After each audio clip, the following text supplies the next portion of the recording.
밥대기, 죽대기. 권정생은 일본 동경에서 태어나 해방이 되자 귀국했다. 1969년 제1회 기독교 아동문학상을 받았고 1973년 조선일보 신춘문예에 동화가 당선되었다. 강아지똥, 오소리네 집 꽃밭, 사과나무밭 달림, 몽실 언니, 짱구네 고추밭 소동, 바닷가 아이들, 점뜩이네 등 수많은 동화들을 펴냈다. 이 책이 궁금한 어른들에게 생각할 만한 주제. 원수의 삶을 이해한 늑대 할머니. 고조선 건국 이야기처럼 늑대 할머니는 100일 동안 정성을 다했다. 달걀 2개를 가져와 처음 한 달은 똥통에 담갔고 다음 달에는 맑은 개울물에 놓아두었다. 등꽃나무 아래에 한 달을 놓아두었고 질경이 기름 접시에 열흘을 담갔다. 2 남자아이가 만들어졌다. 할머니는 2 아이와 함께 자신의 가족을 총으로 쏜 사냥꾼을 찾아 나섰다. 사람에게 해를 끼치는 호랑이만 잡았던 사냥꾼이 온갖 동물을 죽이게 된 사연을 들었다. 원자폭탄을 맞아 벽장 안에 50년 동안 숨어 지내는 인숙이도 알게 되었다. 늑대 할머니는 사냥꾼 할아버지를 용서했고 할아버지는 눈을 감기 전 위안부 할머니를 부탁했다. 전래동화처럼 지루할 틈 없이 흥미진진하다. 화려한 재미와 어울리지 않을 듯한 고든 역사의식과 철학이 단단히 받치고 있다. 작가의 힘이다. 고조선부터 통일까지 한반도의 역사가 흐르고 있다. 질경의 씨앗과 달걀에서 모든 동물에 이르기까지 생명의 존엄이 곧게 서 있다. 늑대 할머니는 자신의 가족을 죽인 원수를 용서했다. 식민지가 된 땅에서 살아남기 위해 사냥꾼의 선택할 수 없었던 삶을 이해했기 때문이었다. 역사 소재와 철학 주제, 문학 이야기로 풍성한 수업을 할 수 있는 좋은 이야기다. 줄거리. 솔맺고 깊은 골짜기 나이 많은 할머니 한 분이 삽니다. 할머니는 20리나 되는 장터에 가서 귀한 약초를 팔았습니다. 꽁치 2마리와 고무신과 몸빼바지, 그리고 호미와 낫도 하나씩 샀습니다. 맨 나중에 달걀 2개를 샀습니다. 이날 밤 할머니는 깨끗한 옷으로 갈아입고 달걀을 쑥과 마늘을 넣은 솥에다 삶았습니다. 삶은 달걀 2개를 소반 위에 올려놓고 7번 절을 했습니다. 그리고 달걀 2개를 삼배 헝겊에 잘 싸서 뒷간 똥통에다 담갔습니다. 한 달이 지나 달걀을 건져내어 깨끗이 씻은 다음 맑은 개울물에 또 한 달을 담갔습니다. 이번에는 양지 쪽 등꽃나무 밑에다 땅을 파고 묻었습니다. 한 달이 지났습니다. 깨끗이 닦고 질경의 씨앗으로 짠 기름을 담은 접시에다 얹어놓고 열흘을 지냈습니다. 이제 기다리던 100일이 다 되었습니다. 조심스레 질경의 씨앗에다 불을 붙였습니다. 할머니는 눈을 감고 손을 비비며 자꾸자꾸 빌었습니다. 한참이 지났습니다.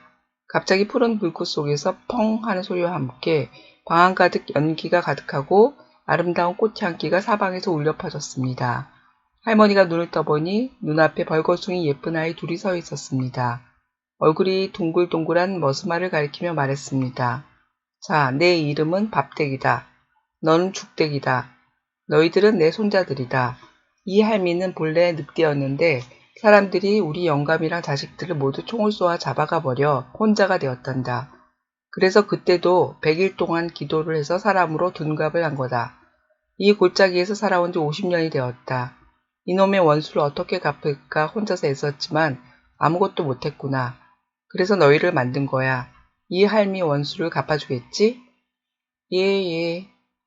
달걀을 똥통에 담가둔 까닭은 모름지기 모든 목숨은 가장 밑바닥에서 엉망진창으로 견뎌봐야 한다. 그래야 세상을 바로 알게 된단다. 맑은 개울물에 두었던 것은 흉측한 인간들처럼 비겁하거나 더러워서는 안 된다. 원수를 갚아도 정당하게 갚고 깨끗하게 행동해야 한다. 알았지? 꽃나무 밑에 묻어두었던 것은 예쁘고 아름답게 따뜻한 마음씨를 가지라는 거다. 너희는 원수를 갚되 아름답게 깨끗하게 갚는 거야. 밥대기 죽대기는 개울에 나가 세수를 하고 운동을 했습니다. 할머니, 그런데 우린 왜 안 자라요? 너희는 사람이 아니라 달걀 귀신이라고 했잖니. 너희는 내 원수를 갚으면 돼. 할머니 원수를 왜 우리가 갚아야 하는 거예요? 난 안 할래요. 내 원수는 너희 원수도 되고 이 세상 모든 짐승들의 원수도 되는 거다. 이 세상 인간들이 우리 짐승들을 어떻게 했는지 아니? 너희가 몰라서 그렇지. 내일 나랑 같이 가보자. 할머니는 밥대기와 죽대기를 데리고 읍내 장터에 갔습니다. 마침 저쪽에서 닭장차가 한 대 달려왔습니다. 저거 너희 친척들이 타고 있잖니? 한번 따라가 보자. 닭장차가 바로 통닭집 앞에서 멈추었습니다. 운전사는 통닭 주인에게 닭 30마리를 건네주었습니다. 주인은 닭을 한 마리씩 꺼내 목을 비틀었습니다. 아주머니가 끓는 가마솥에 죽은 닭을 풍덩 담갔다가 꺼냈습니다. 주인 아저씨와 아주머니는 마주 앉아 닭털을 뽑았습니다. 밥대기, 죽대기는 새파랗게 질려 아무 말도 못하고 보고만 있었습니다. 고소하게 통닭 튀기는 냄새가 났습니다. 사람들은 모두 할머니 원수도 되고 우리 원수도 되는 걸 똑똑히 봤어요. 그런데 말이다. 내가 장에서 사다 구워준 고등어랑 꽁치 맛이 어땠니? 맛이 좋았어요.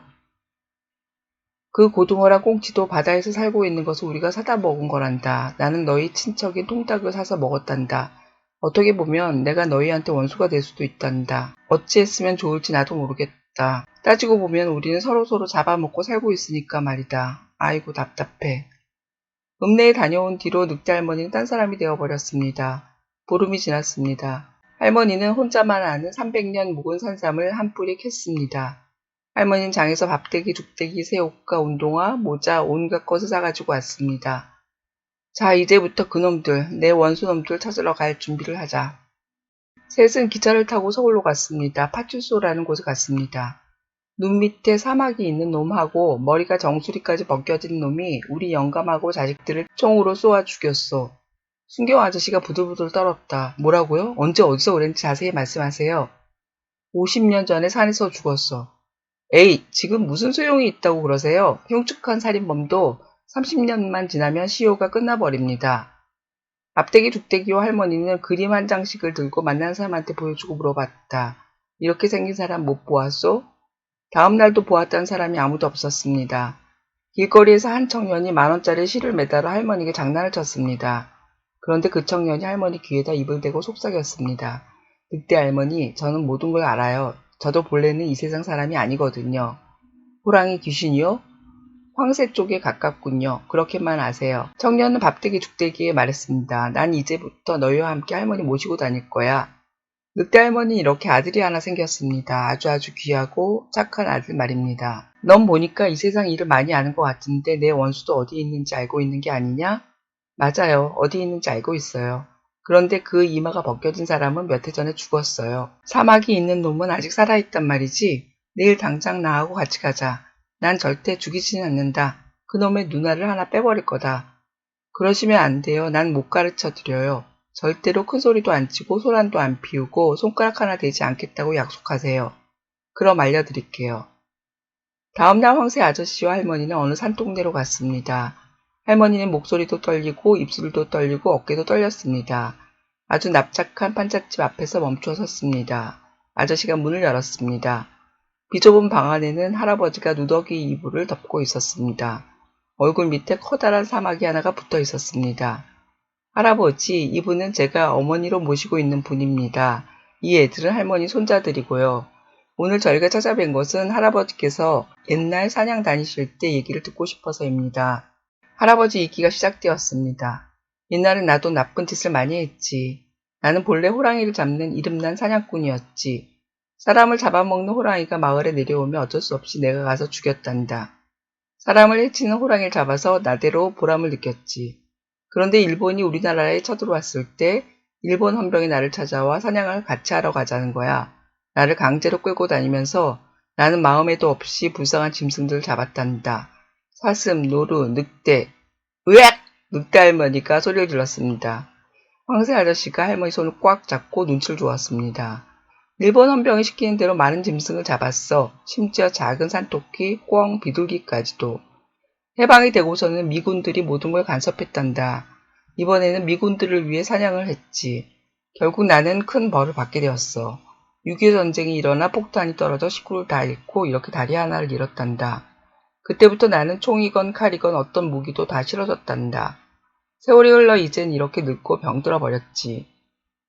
이웃에서 온 할머니가 점심을 대접하겠다고 자기 집으로 가자고 했어요. 늑대 할머니와 황새 아저씨와 밥대기와 죽대기는 이웃집으로 갔습니다. 주인 할머니는 죽을 차려주었습니다. 할아버지는 참 좋으신 분이에요. 평생 장사하면서 우리를 많이 도와주셨지요. 주인 할머니는 벽장 위쪽에 다락문을 조금 열고는 인수가 다 먹었니? 하고 물었습니다. 다락에 있는 인수기는 아픈 지 50년이나 되었지만 아직 5살이라고 했습니다. 그때 사마귀 할아버지가 쓰러졌다는 연락이 왔어요.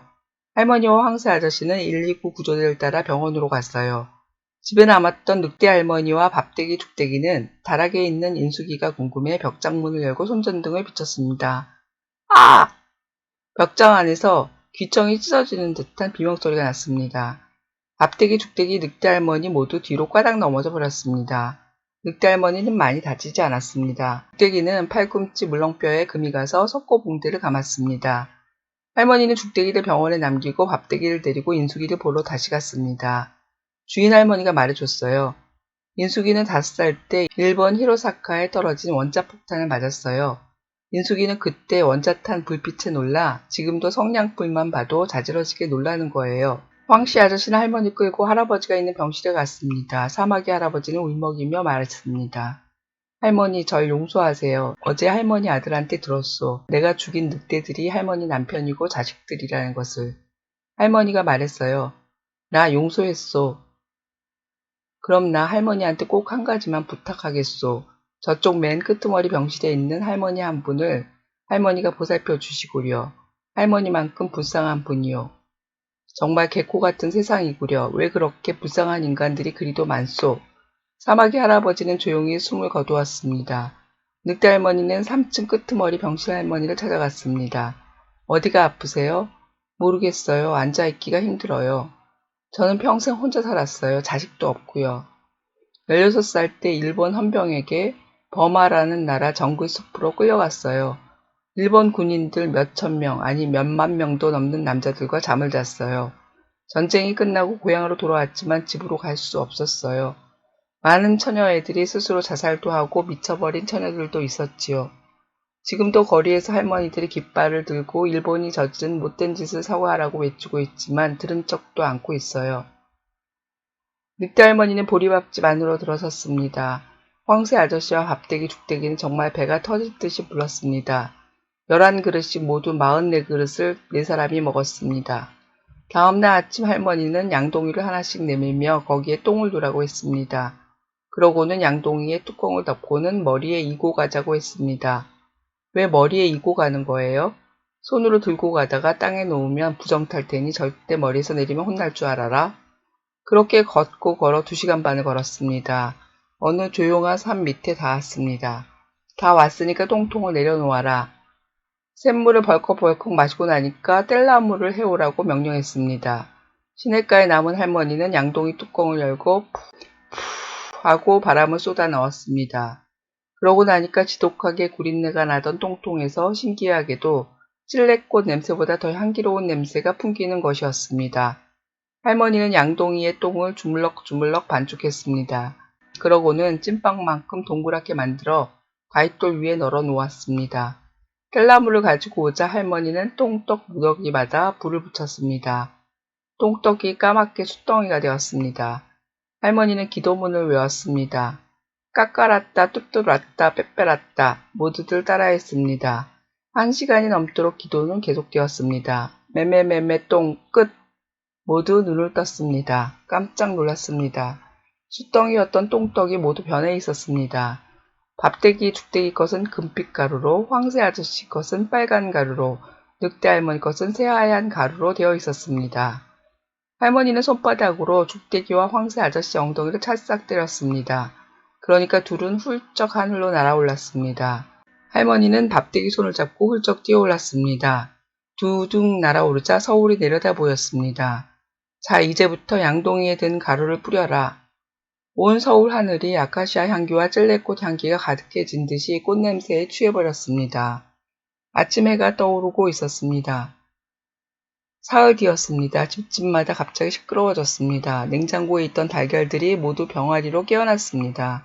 샛노란 병아리들이 삐약삐약 울고 다니는 걸 보자 꿈같은 세상이 된 것 같았습니다.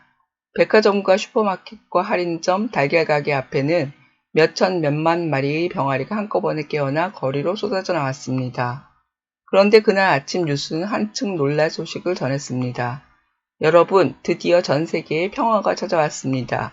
분단국인 코리아의 서울과 평양에서 달걀들이 병아리가 되어 깨어났습니다.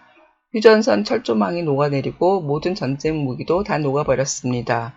평양 지도자와 남쪽 서울 청와대 대통령도 코리아의 통일을 온 날에 선포했습니다. 이 아름다운 평화의 물결은 전 세계로 파도처럼 퍼져나가고 있습니다. 늑대 할머니가 이상했습니다. 황새 아저씨가 할머니가 적은 종이 쪽지를 펼쳤습니다. 밥대기 죽대기 사이좋게 아저씨하고 잘 자라라. 병원 3층 할머니하고도 같이 살아라. 할머니가 남긴 유언이다. 할머니는 조용히 숨을 거두었습니다. 책에 드러나 있는 내용을 정확히 해석하기, 근거를 찾아 추론으로 해석하기, 그리고 주제에 관한 일반화하기를 위해 질문을 만들었습니다. 수업 자료나 과제로 활용하시면 좋겠습니다. 정확히 읽기. 할머니는 장에서 달걀 2개를 산 후 100일을 기다렸습니다. 100일 동안 할머니가 한 것은 무엇이었나요? 황새 아저씨는 사냥꾼이 사는 곳에 가기 전에 할머니와 단단히 약속을 했습니다. 어떤 약속을 했나요? 늑대 할머니는 정말 개코 같은 세상이구려. 왜 그렇게 불쌍한 인간들이 그리도 많소 하고 말했습니다. 할머니가 말한 불쌍한 인간들은 누구를 가리키나요? 깊이 읽기. 할머니는 똥통에 담가둔 이유를 세상을 바로 알게 하기 위해서라고 말했습니다. 할머니가 말한 세상은 어떤 세상일까요? 왜 똥통에 있던 경험이 필요할까요? 일본 헌병들이 사냥꾼을 앞세워 온 산천에 있는 많은 짐승들을 죽이게 했습니다. 그들은 왜 그런 일을 시켰을까요? 코리아가 하나가 되었고 이 아름다운 평화의 물결은 전 세계로 파도처럼 퍼져나가고 있습니다.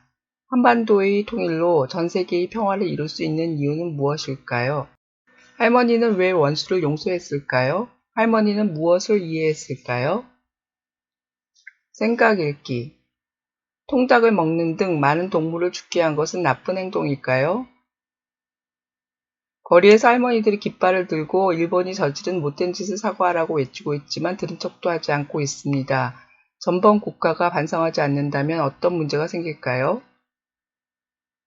이 세상에 슬픈 일이 사라지는 날이 올까요? 어떻게 하면 그날이 올 수 있을까요? 밑줄 긋기, 책 속 한 구절. 34쪽. 어찌했으면 좋을지 나도 모르겠다. 따지고 보면 우리는 서로서로 잡아먹고 살고 있으니까 말이다. 아이고 답답해. 160쪽.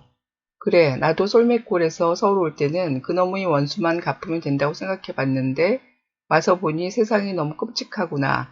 나보다 더 힘들게 살아가는 사람들이 구석구석 이렇게도 많으니